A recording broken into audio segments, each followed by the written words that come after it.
Hello everyone and welcome to Sinful Gaming. I hope you're all doing well, I hope you're all staying safe, and most of all, I hope you're all fighting that war against the grey. Today's video, we're going to talk getting started with Warhammer Age of Sigmar Warcry, and today's video, we're going to check out the Stormcast Eternals and indeed the Warrior Chamber. In this video, we're going to talk about what's special about the Warrior Chamber for the Stormcast Eternals in Warcry. We'll then look at some units we can use to start off our Warrior Chamber warband before looking at other units to further expand upon after our initial purchases. Finally, at the end of the video, we'll give you a little sample army list for you to use as some inspiration for creating your own Stormcast Eternals Warrior Chamber warband in Warcry.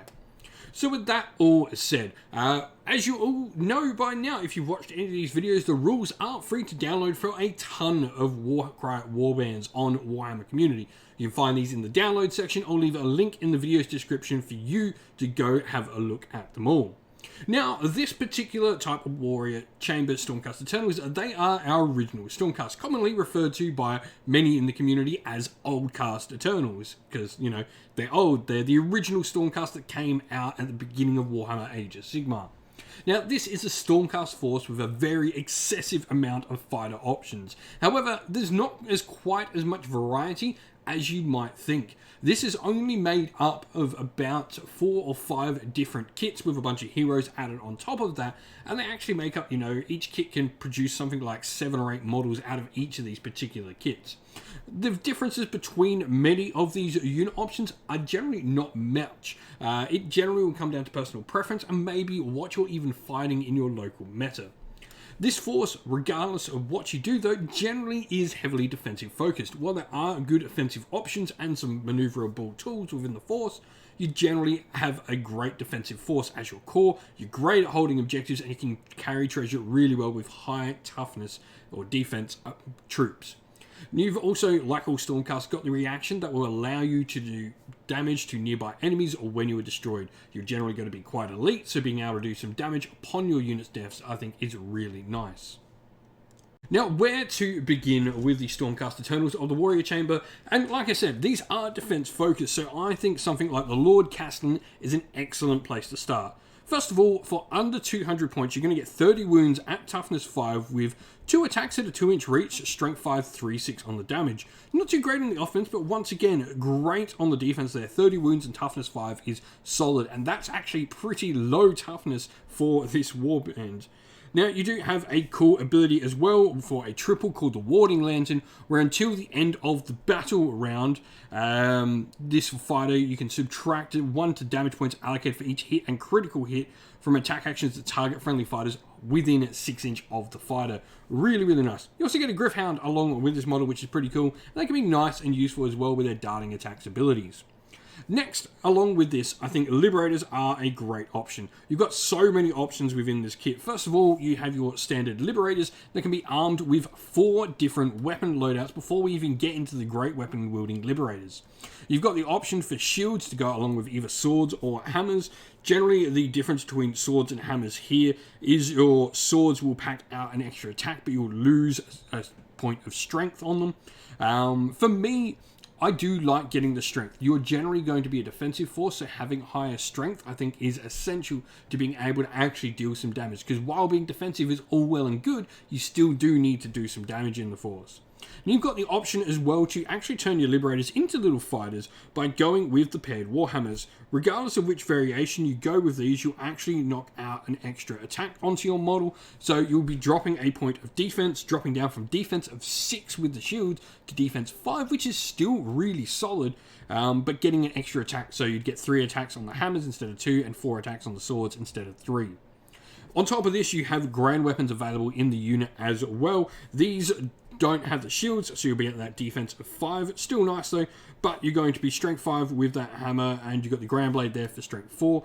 They're going to pack out 3 and 4 attacks respectively, but 3, 5 on the damage regardless of which weapon you do. So it's either getting more strength or more attacks, depending on what you want to do. Like I said, I really do like having the high strength. where to look to next. And let's look at another unit or another box set rather, that brings in a ton of different models, and that is the Judicator box set. So this has pretty much two main options. You can either go for bows or crossbows in this. You've got two types of bows available to you, and you can have primes in the unit with a variety of different weapons. The two bows are the Shockbolt bow or the Skybolt bow. Skybolt bows are generally more effective. They are better in general, but they do cost quite a bit more points. So you've got your Skybolt bow basic 3 attacks at strength 4, 2, 4, while your Shockbolt bow will be 3 attacks at strength 5 and 2, 6 on the damage, but you do go up 35 points based on that. You then got your Bolt Storm crossbow, which is nice as well, for 4 attacks at strength 4, 2, 4 on the damage, or 5 attacks at strength 4, 2, 4 on the damage if you choose to go with that Thunderbolt crossbow instead. So getting some extra attacks in there with that model and extra range on your regular crossbows as well. Another box set that provides us with a ton of different models is the Paladin box set. Now, this doesn't actually build anything called Paladins. Paladins is a Stormcast keyword, but it builds 3 types of units called either Retributors, Decimators, or Protectors. Retributors are the ones we see pictured here with the giant 2-handed hammers, and they have strength 5. Once again, this is why I like them over the other 2 options, as the other 2 options both only have a strength of 4. Regardless, your defense on your Paladins is 6. They are incredibly tough. 20 wounds, toughness 6 for a troop is amazing, and they're going to pack a punch regardless of what option you really want to go with. I don't think there's a bad option to pick in your Paladin.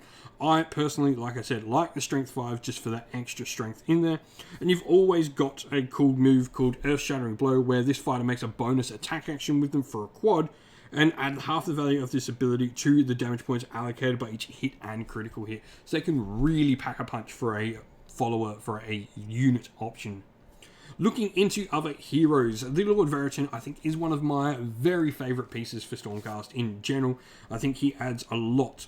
So, 30 wounds, toughness 5, 3 attacks at strength 4, 2, 5 on the damage there with his giant sword. But he's got a really nice double called the Lantern of Abjuration. Until the end of the battle round, you subtract 1 from the value of abilities for enemy fighters that are used that are both visible and within 9 inch of this fighter. I think this is just amazing tech for this fighter. He can really do some damage to your opponent, changing, abilities that work on rounding up or rounding down in halves can really be affected by this. All of a sudden, a 5 and a 4, you drop down from 3 to 2 attacks, can be massive. Really, really powerful stuff. Lastly, I have the Night Quester. I think this is just a nice hero to have inside this warband. He really does fit with everything else you're doing. He's a hero that's going to be able to hold objectives for you. He's got 28 wounds and toughness 6. 4 attacks at strength 4, 2, 5 on the damage. He's not too much in the offense department, but 28 wounds at toughness 6, that is a lot, especially for his price point at under 200 renown. And so here we have our sample army list. We've gone with the Lord Castellan as our champion. He's generally going to be, the one that's going to be a little bit more defensive minded. He's not going to be as offensive as the Veritan. He can't pack out as many attacks as the Veritan can. The Veritan is definitely going to be wanting to try and move up more and trying to get, his ability to screw around with your opponent's ability to get some of their own abilities off with his cool ability. And so these 2 characters, I think, form a really nice sort of pair of really tough heroes that are going to be able to not only do their shenanigans around the table and provide their buffs and debuffs to both you and your opponent, but they're going to be able to actually grab objectives and grab treasure across the table just because they're nice, tough fighters.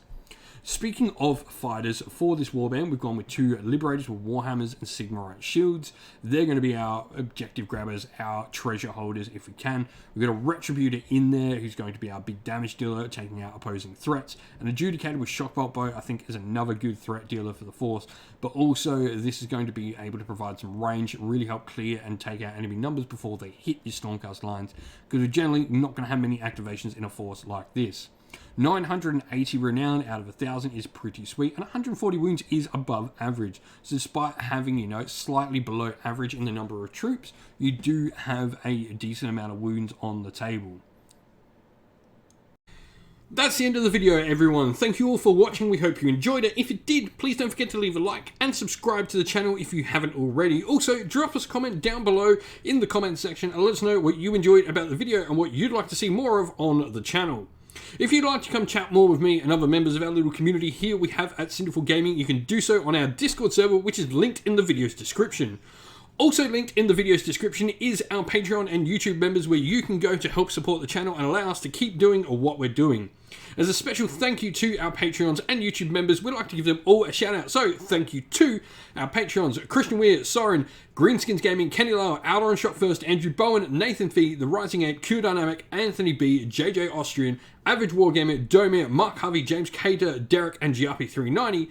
And to our YouTube members, Green Roots Gaming, Kenton Young, Ronya, Lock Lorick, The Johnny84, David Ellsworth, Wolfric Nick, Broken Chef, Ariana Edwards, Revenar, Pink Nicofire, Robin Mankiller, and Monty's Tabletop Terrain. And lastly, a special thanks to Lady Witchfox Art, who does all the amazing artwork you see on the channel. Thank you all for watching. Once again, stay safe, stay well, and most of all, keep fighting that war against the Grey. Ciao for now, everyone.